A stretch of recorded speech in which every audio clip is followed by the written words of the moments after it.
Шушы минутларда узак еллар Татарстан телевидениесендә хезмәт иткән, аның йөзе саналган Илфат Абдрахмановны соңгы юлга озаталар. 30 елдан артык гомерен яратып сайлаган хезмәтенә багышланган Татарстанның атказанган артисты Илфат Абдрахмановның 3 октябрьдә йөрәге тибүдән туктады. Хөрмәтле иптәшләр, здравствуйте, дорогие друзья.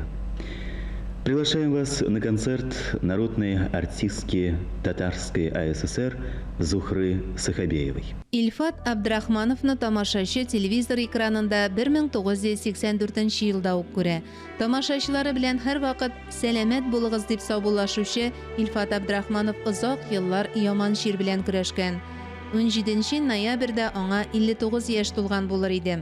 Үзенчәлекле йомшак бәрхет тавышы белән бик күп тамашачының игътибарын җәлеп иткән Илфат Абдрахманов диктор булу хыялын тормышка ашыру өчен башта Казан театр училищесын тамамлый. Аннан конкурс аша узып, телевидениегә эшкә килә.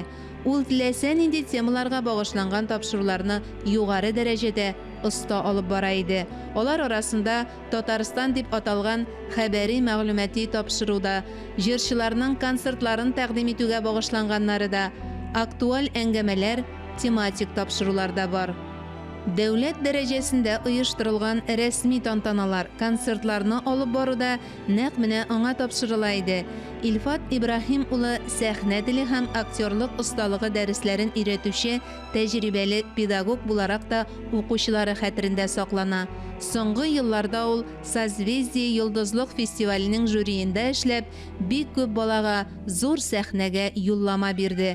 Ә бүген аның үзен соңгы юлга озаталар. Илфат Абдрахманов Яшел Үзән зиратында җилләнәчәк. Якыннарының тирән кайгысын уртаклашабыз.